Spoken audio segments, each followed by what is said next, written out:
My two guests my two guests will represent themselves. First, Noam Chomsky is professor of linguistics at MIT and the author of Deterring Democracy. He's in the studios of WBUR in Boston.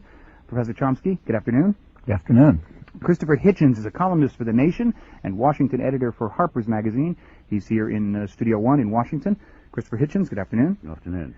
When we talk about political discourse in the United States, Mr. Hitchens, what typically are we talking about? And I want to confine my remarks, at least in the beginning, to broadcast media. Let me give you a topical example then, just to start with. Governor Brown of California, Jerry Brown, went on the PBS candidate selection first draft debate, and he attacked the corporate sponsorship of the program. He attacked the record of the administration on invisible government, the Iran-Contra connection, the overseas and domestic racketeering. He attacked the domination of politics by political action committees, and he accused his own party of being complicit with all of this. He was running, in a sense, against the Democratic Party, too. Various attempts were made to shut him up at the time, which probably some of you remember. I held no particular brief for Governor Brown. I was interested, though, to see. He was the only candidate to mention or do any of these things. I was interested to see in the Washington Post report of the thing, his performance was described as disruptive. This is in a news story. Now, naturally, the question is, disruptive of what? Or disruptive of whom? The answer to that is, in the mind of the Washington Post, that's a stupid question. To the consensus, which it is our responsibility to guard. We are the brackets, the enclosing brackets, that define what can and cannot be sensibly said. And we meaning the media, we meaning the Washington Post. Yes, and this fell unpardonably outside, and therefore, to all intents and purposes, and since then, that candidate and his program do not exist. They are not mainstream. Professor Chomsky, when you look at political debate in this country and see mainstream discussion of issues, and I hesitate to use even the word mainstream, what is it that you see, and what do you think is notably absent from that debate? Well, let me also take a topical example, in fact, one that's a few minutes old.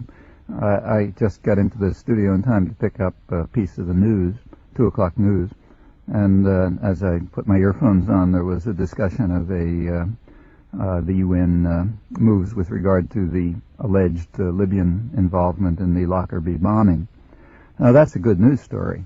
And in fact, if we had an independent media, they would immediately raise some obvious questions. The coverage of that story is pretty much as it was on the 2 o'clock news. It is framed by those with power. However, independent media would not accept that framing. They would ask about the question, a more general question. So, for example, the Lockerbie bombing was an atrocity, but it's not the only one. The worst air tragedy of this decade was in 1985, an Air India flight that was blown up with, I think, about 330 people killed. That bombing was traced back to terrorists who were trained in a camp for paramilitary mercenaries in Alabama with close ties to U.S. intelligence, apparently involved in Central American terrorism and so on. Edwin Meese, who was then head of Justice Department, in fact, in a roundabout way, confirmed that. He went to India 9 months later and said something about how, this was sick terrorists trained there, apparently. He said, well, we'll see that doesn't happen any longer. Well, there's a case of a major terrorist act traceable back to the United States, or take a more recent one. As part of the U.S., a decisive part of the U.S. support for Saddam Hussein in the Iran-Iraq war, one of the final moves, which in fact brought Iran to capitulate, was the downing of a commercial Iranian airliner by the U.S. Vincennes, killing, I think, 290 people or so.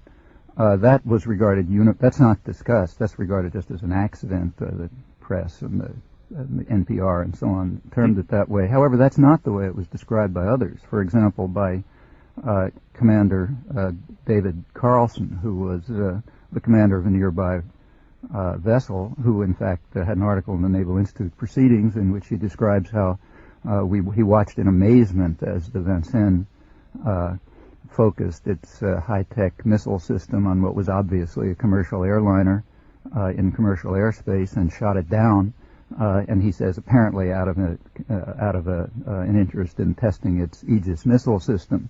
But let me focus on that for a second. You're saying that an officer on the Vincennes, commander of a nearby vessel, saw on his radar screen what he believed to be a commercial jet, and he watched the command and control of the Vincennes focus on. He says we watched something like, I can't remember the exact wording, but something like we watched in amazement as the commander of the Vincennes focused his Aegis system on what was obviously a commercial airliner, apparently out of an interest in testing it. There's a final act to this Testing story. It on a commercial jet liner? Look, I'm not telling you. I know. I wasn't there. That's what's in the Naval I'm not Institute challenging proceedings. you. I just want to be precise. Now, the final act of this little drama was by George Bush, who gave the Legion of Merit Award to the commander of the Vincennes and to the deck officer in charge of anti-air warfare for meritorious service and the cool and etc. Atmosphere in their command during this little stint in the Persian Gulf, in which this was the only incident.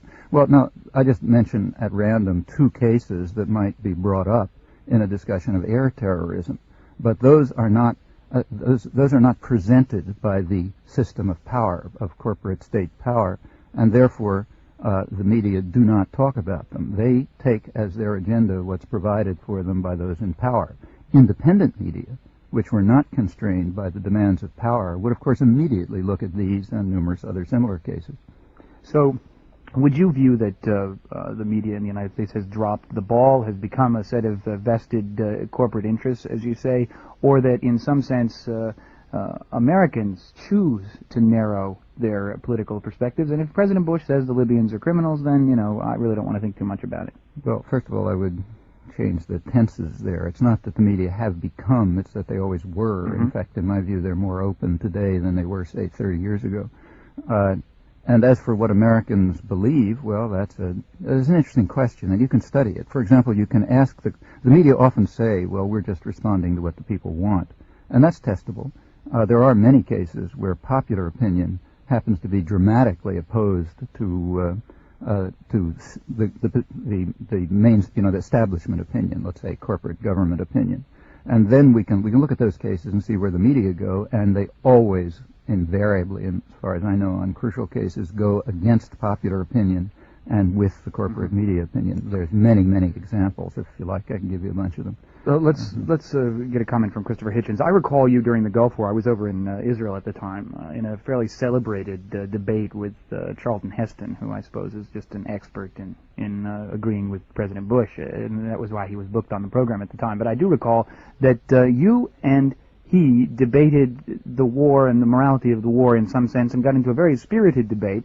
And I wouldn't want to debate you after seeing that myself. And I think he ended up being unable to identify certain fairly elementary countries in the Middle East at the conclusion of the debate. But what struck me in watching it on CNN in the midst of the Gulf War story was how little that content, that sort of format, elicited any interesting information really about the war, other than the sort of skill of a debater, Christopher Hitchens, and the somewhat morally outraged doofiness of one actor, Charlton Heston. Do you think debate on the media elucidates anything?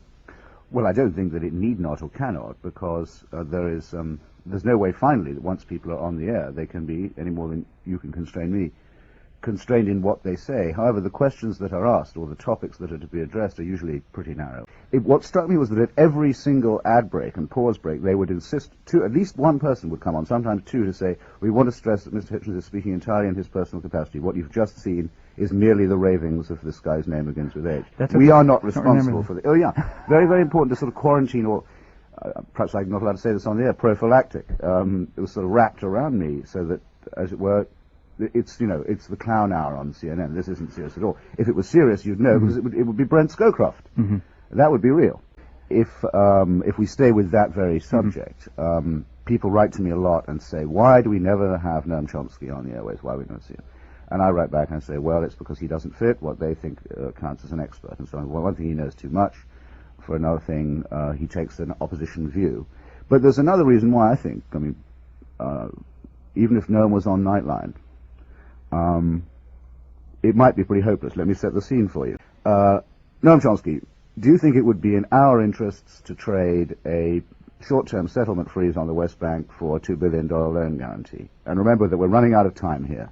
I want a very quick answer. The fact is, the whole grammar of the question, from the point of view of anyone who's studied the subject and has any interest in justice and so on, is a stupid question. You would hardly have time to point out the false assumptions contained within it, but it would all have to be framed in terms of we, of our interests, which are assumed, our common membership in a family rather than a divided society, which is intended to be conveyed by we. All of that couldn't, I think, be vanquished, even by someone like Professor Chomsky, in the time that would be allowed it. So it isn't just, as I write back to people who say this, it's not just who you see on the air, it's the assumptions that govern discourse. It's the assumptions that say, if James Baker says he's on a peace mission, he's on a peace mission. We call it Secretary Baker's peace mission. It's for him to prove, but we don't ask that. But to say peace mission, as it's always called, and the peace process, as it's always called, when anyone who's studied it knows it's neither of the above, makes two assumptions. One is that of altruism, in a sense, with all the good things that come from the word peace. The other is that of the United States as a disinterested superpower with no involvement of its own, merely trying to compose a wild quarrel among barbarous people, spending its own time and money on this enterprise and being totally above the battle. Every time you hear peace mission and peace process, that is what's really being told you. If I can make a brief comment, when listening to Chris and also to your comment, I was reminded of one of my favorite radio interviews with a gentleman named Jeff Greenfield, who I think may be the producer of Nightline or something like that. And he was asked on this interview, it was played for me in my own interview on the same station later, he was asked how come Chomsky's never on Nightline, and he sort of fumed for a while about he's from Neptune and this and that. But when he got Greenfield said that, really? Yeah, something like that. Then I think that was his word, in fact. But when he calmed down, he said, look, there's a real reason. Chomsky lacks concision. It's the first time I'd ever heard that word. And then he went on to explain it. Concision means the ability to say something in, between two commercials or something like that in 1 minute. Now, that's a crucial structural property of the American media. I've been on the media all over the world. In fact, I spent hundreds of hours on national and mainstream media in Europe and Australia and Canada and everywhere else. And to my knowledge, the United States is the only country that has this structural property. Namely, you have to get it out in a few minutes. And that's very useful, because in a few minutes you can say something that's conventional, or you can say, in which case you don't need any evidence for it, or you can say something unconventional, in which case you'd sound like you do come from Neptune. So, for example, let's take the Libyan case again, since it happens to be on my mind.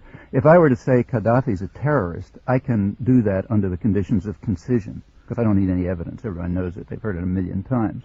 If I were to say George Bush is a terrorist, I would sound like I'm coming from Neptune, because I would be asked properly, what do you mean by that? I never heard that one before. But then they say, thank you, Mr. Chomsky, we have to turn for the commercial break. The same is true with regard to, say, peace process, the point that Chris Hitchens brought up.